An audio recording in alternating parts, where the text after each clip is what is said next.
Hello students.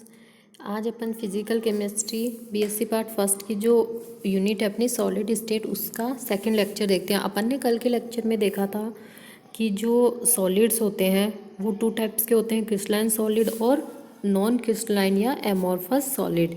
इसके आगे अपन ने space lattice and unit cell देखी थी।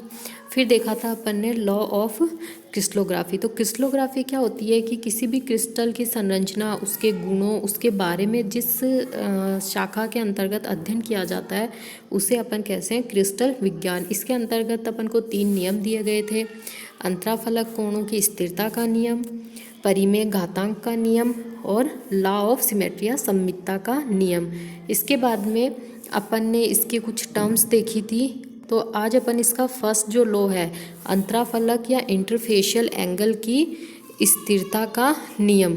तो जो अंतराफलक कोण होते हैं वो क्या होते हैं, किन्हीं भी दो पास वाले जो फेस होते हैं उनके बीच का कोण, या फिर अपन इन फलकों पे, जैसे मैंने यहाँ बताया था कि ये जो पास वाले प्रतिच्छेदी फलक हैं इन फल के लंबवत रेखाएं खींचते हैं और ये रेखाएं जहाँ मिलती है ये एंगल कहलाता है इसका इंटरफेशियल एंगल। या फिर दो फेसेस होते हैं, इनके पास का एंगल होता है 2D में, अपन इस तरह से भी कर सकते हैं। तो ये एंगल होता है अपना इंटरफेशियल एंगल। तो इंटरफेशियल एंगल की जो स्थिरता या कॉन्सिस्टेंसी का जो नियम है वो यही कहता है कि यदि कोई क्रिस्टल एक स्पेशल ज्योमेट्री ग्रहण कर रहा है तो उस क्रिस्टल की हर ज्योमेट्री में, यानी जैसे क्वार्ट्ज का क्रिस्टल है वो हेक्सागोनल फॉर्म में पाया जाता है, तो जो ये क्वार्ट्ज का क्रिस्टल है ये इस हेक्सागोनल फॉर्म में उसका जो एंगल होगा इंटरफेशियल एंगल वो हमेशा कांस्टेंट रहेगा।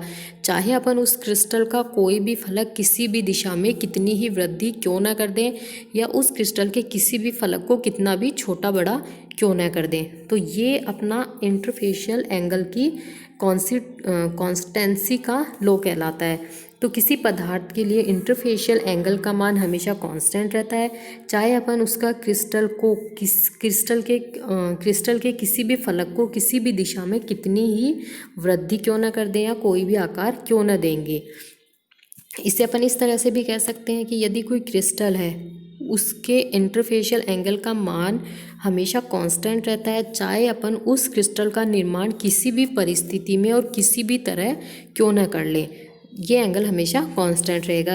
एग्जाम्पल के लिए अपन ने क्वार्ट्ज का क्रिस्टल लिया है जो जनरली हेक्सागोनल फॉर्म में रहता है, तो इसके हेक्सागोनल के जितने भी क्रिस्टल होंगे उन सभी के अंदर इंटरफेशियल एंगल का मान 120 डिग्री होगा। ये एक आइडियल क्रिस्टल है क्वार्ट्ज का जो परफेक्ट हेक्सागोनल फॉर्म में है। इसके अलावा अपन इसकी भिन्न भिन्न आकृति वाले हेक्सागोनल क्रिस्टल देखेंगे। यहाँ पे ये एक फेस बड़ा है, एक छोटा है, यहाँ ये छोटा कर दिया, ये बड़ा, तो इन जो शेप होंगी अलग अलग इनमें भी इनके इंटरफेशियल एंगल का मान 120 होगा। सेकंड लो है अपना परिमेय घातांक या रेशनल इंटीजर का लो। तो अपन इस नियम को इस तरह से कहते हैं कि यदि ये अपने एक्स, वाई और जेड 3 एक्सेस हैं जिसे अपन क्रिस्टलोग्राफी एक्स कहते हैं, तो इन एक्सेस पे बीच के जो एंगल है वो अल्फा बीटा गामा होते हैं। तो एक कोई ऐसा प्लेन जिसे अपन आइडियल प्लेन मानेंगे, तो ये ए बी सी ये क्या है, एक आइडियल प्लेन है जो स्मॉल ए, स्मॉल बी और स्मॉल सी अंतःखंडों को काटता है। यानी ये जो फेस है वो इन क्रिस्टलोग्राफी एक्सेस पे इतने इतने खंड काटता है। ए जो खंड काटेगा उसकी दूरी स्मॉल ए, बी पे ये ओ बी होगी वो स्मॉल बी होगी, ओ सी होगी वो स्मॉल सी होगी। तो कोई भी फलक है वो क्रिस्टलोग्राफी एक्सेस पे इस तरह का काटेगा जिसके अंतःखंड ए बी सी मानते हैं। तो इसके ये एक मानक फलक लेंगे अपन। इसके अलावा जितने भी फलक होंगे उनका जो अंतःखंड होगा वो या तो ए बी सी होगा या फिर इनका पूर्ण गुणज या सरल गुणांक होगा। जैसे एक क्रिस्टल है ए बी सी जिसे अपन आगे मानक क्रिस्टल या इकाई मानक फलक या इकाई फलक कहेंगे, तो इसका अंतःखंड होता है स्मॉल ए, स्मॉल बी और स्मॉल सी। एक्स एक्सिस पे ए, वाई पे बी और जेड पे सी। इसके अलावा जो भी कितने भी फलक लो, चाहे कोई सा भी फलक लो, जैसे यहाँ लिया है अपन ने के एल एम, तो ये जो फेस है वो इस इकाई अंतःखंड के बराबर होगा या फिर इसका कोई पूर्ण गुणांक या सरल गुणांक होगा। जैसे यहाँ ABC था तो ये NA NB NC या इसका कोई भी गुणांक हो सकता है। NA NB NC होगा तो जो N होगा वो होगा यहाँ कोई भी इंटीजर नंबर। तो इसे अपन इस तरह से कह सकते हैं कि किसी क्रिस्टलीय अक्ष पर क्रिस्टल के किसी भी फलक के अंतःखंड या तो इकाई होते हैं, इकाई का मतलब जो मानक माना है अपन ने ABC उसके बराबर होंगे, या फिर उनके सरल गुणांक होंगे। ये एक ABC है जिसे इकाई तल या मानक तल कहते हैं, जो अंतःखंड ABC काटता है। इसके अलावा जो भी फलक होगा जैसे KLM है, इसके अंतःखंड होंगे वो या तो ABC होगा, तो ABC तो है नहीं, तो ABC का पूर्ण गुणांक या फिर पूर्णांक होगा।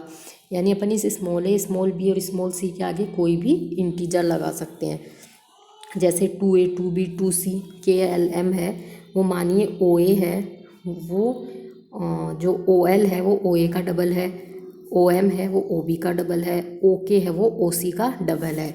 तो जो KLM है उसके अंतःखंड क्या हो जाएंगे 2a 2b 2c, इनके पहले जो भी 2 लगा है वो क्या होगा, इनका एक पूर्णांक है। इसका तीसरा लॉ है लॉ ऑफ सिमेट्री या सममितता का नियम। सममितता क्या होती है? सममितता उसकी आइडेंटिटी होती है, मतलब एक तरह से सिमेट्री होती है कि कोई भी क्रिस्टल है उसमें कौन कौन से सिमेट्री एलिमेंट पाए जाते हैं। सिमेट्री किसे कहेंगे कि कोई भी क्रिस्टल है उसको अपन इस तरह से डिवाइड करें कि जब अपन उसके अंदर कोई रोटेशन ले या उसका कोई मिरर इमेज देखें या कोई सेंटर देखें तो ऐसा हो जो अपन को सेम वैसी की वैसी स्ट्रक्चर वापस से दे रहा होता है, तो वो कहलाती है उसकी सिमेट्रिक या सममितता। तो इसका नियम दिया गया था, इसके अनुसार ये था कि कोई भी एक पदार्थ है उसके जितने भी क्रिस्टल बनेंगे उन सभी में समान सिमेट्रिक एलिमेंट पाए जाएंगे। यानी किसी भी पदार्थ से बनने वाले सारे क्रिस्टल या सभी क्रिस्टलों में सिमेट्रिक एलिमेंट होंगे वो कांस्टेंट होंगे या समान होंगे, चाहे वो क्रिस्टल किसी भी शेप का या किसी भी परिस्थिति में क्यों ना बनाया जाए। इसके आगे अब अपन देखते हैं ये सममितता क्या होती है। तो इसके लिए कुछ सममिति तत्व दिए गए हैं, जिसमें से जैसे है axes of symmetry, plane of symmetry, inversion centre of symmetry. तो ये जो सेंटर है सिमेट्रिक एलिमेंट है, ये सिमेट्रिक एलिमेंट अपन इससे आगे के लेक्चर में देखेंगे। एक बार अपन ने यहाँ सिर्फ लॉ देखा है कि जो नियम है वो ये कहता है कि किसी पदार्थ के जितने भी क्रिस्टल हों सभी में उनके सेम सिमेट्रिक एलिमेंट पाए जाते हैं। इसके बाद था अपना जो क्रिस्टल को प्रदर्शित करने वाले कुछ प्रतीक दिए गए हैं, उनमें 2 माने थे अपन ने इम्पोर्टेंट थे, एक तो था मिलर सूचकांक और एक था वॉइस सूचकांक। तो पहले है अपना मिलर सूचकांक। तो जो एक मिनट पहले अपन देखते हैं इसका वॉइस इंडिसेस। तो वॉइस इंडिसेस क्या होता है या वॉइस सूचकांक, ये जो सूचकांक है ये इस तरह से एक क्रिस्टलोग्राफिक अक्सेस है X Y और Z, ये ABC इनका मानक या फिर इकाई अंतःखंड का एक फेस है। ABC इनके अंतःखंड होंगे वो small a small b small c होंगे, यानी उनके जो गुणांक होंगे वो 1 होंगे, इसीलिए अपन इसे मानक फेस भी कहते हैं या इसके मानक अंतःखंड भी कहते हैं या फिर इसे इकाई अंतःखंड भी कहते हैं। इसके अलावा जो भी फेस होगा उसके अंतःखंड अपन इस अंतःखंड के गुणांक के रूप में लिखते हैं। तो जो वॉइस इंडिसेस है वो क्या होता है, क्रिस्टलीय अक्षों पर एकांक फलन के अंतःखंडों का अनुपात अक्षानुपात कहलाता है। और ये जो फलक के अक्षों के संबंध हैं इन्हें अपन वॉइस सूचकांक के द्वारा दर्शाते हैं। यानी कोई भी फेस है वो इन एक्सेस पे जितना अंतःखंड काट रहा है उन अंतःखंडों का एकांक फलक के अंतःखंडों से जो अनुपात है वो अपना मतलब एक तरह से जो एक्सेस हैं उस पे काटे गए फलकों का अनुपात ही क्या कहलाता है, अपना अक्षानुपात कहलाता है, अक्ष पे अनुपात।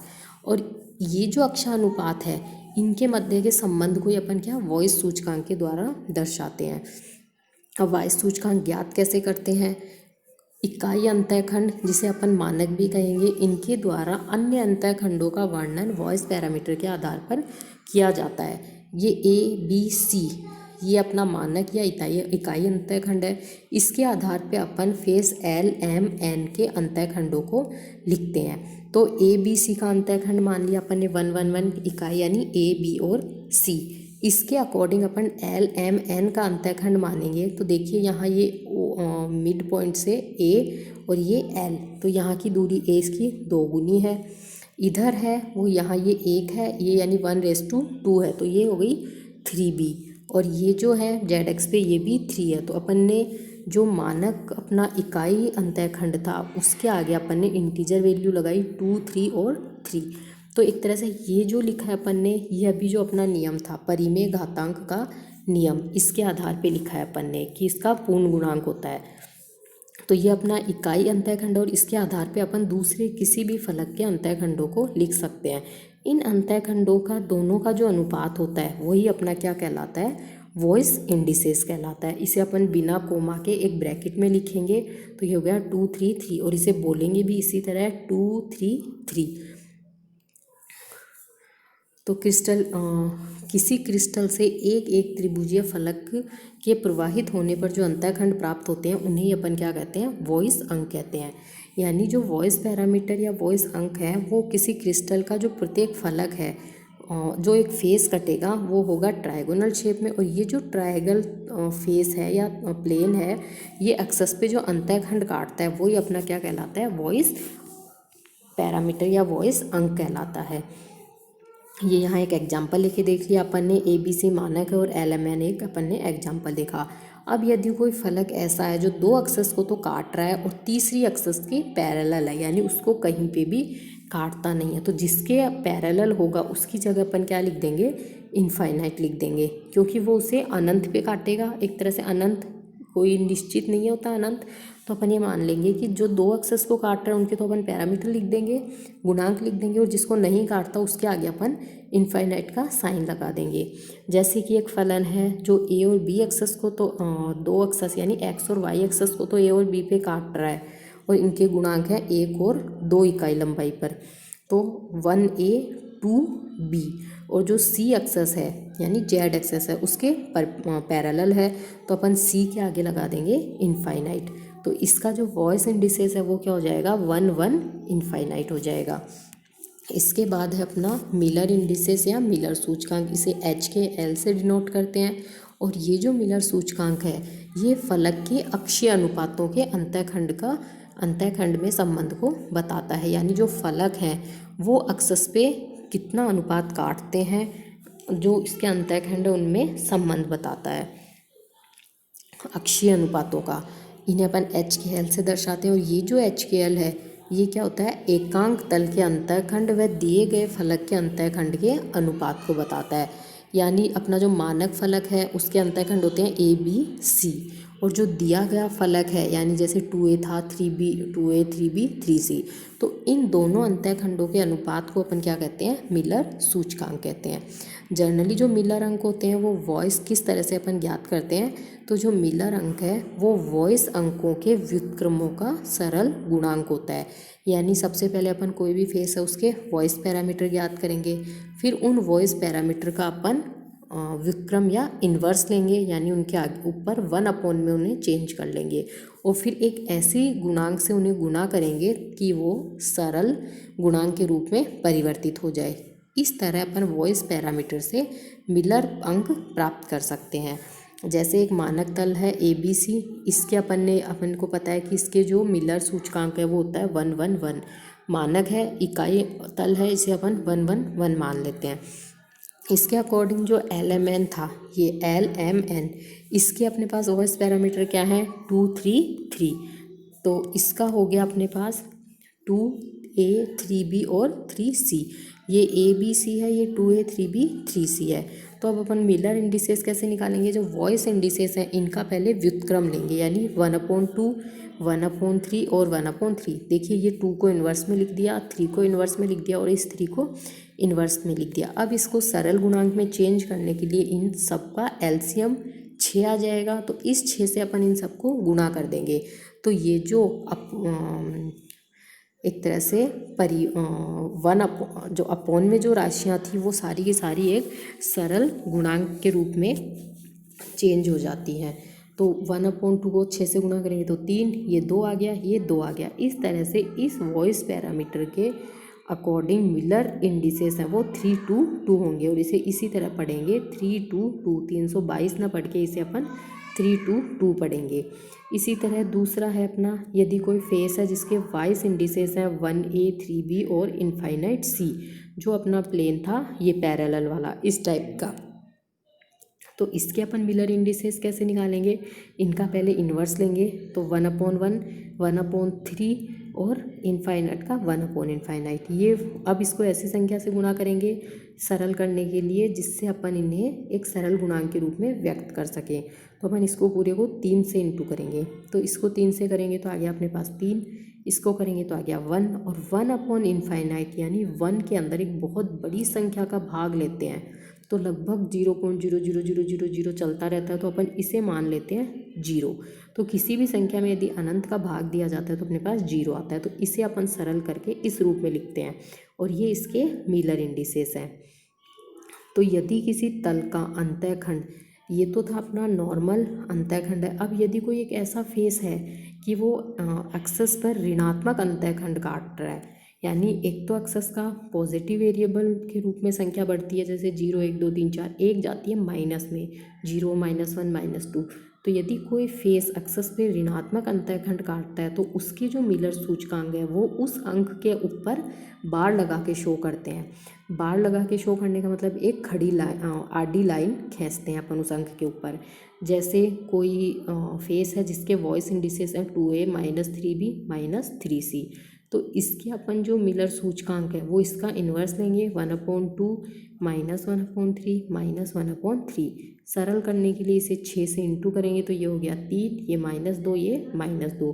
अब ये जो माइनस है ऋणात्मक अंतःखंड, उन्हें अपन बार के द्वारा शो करेंगे, यानी ऊपर एक आडी लाइन के द्वारा। तो इस फेस के मिलर इंडिसेस होंगे 3 बार 2 बार 2 बार, इन्हें अपन इसी तरह पढ़ेंगे 3 2 बार 2 बार। Okay, thank you. इसके आगे अपनी जो नेक्स्ट क्लास है उसमें अपन कुछ सिमेट्रिक एलिमेंट देखेंगे, उन्हीं सिमेट्रिक एलिमेंट्स के आधार पे अपन ने सममितता का नियम दिया था कि किसी भी पदार्थ के प्रत्येक स्तर में सममित तत्वों की संख्या समान होती है। तो इसके अंदर अपन देखेंगे एक एक्सेस ऑफ सिमेट्रिक होती है, एक इन्वर्जन सेंटर ऑफ सिमेट्रिक होती है, एक प्लेन ऑफ सिमेट्रिक होती है, अल्टरनेट एक्सेस ऑफ सिमेट्रिक होती है। इनका अपन अगली क्लास में अध्ययन करेंगे। Okay, thank you.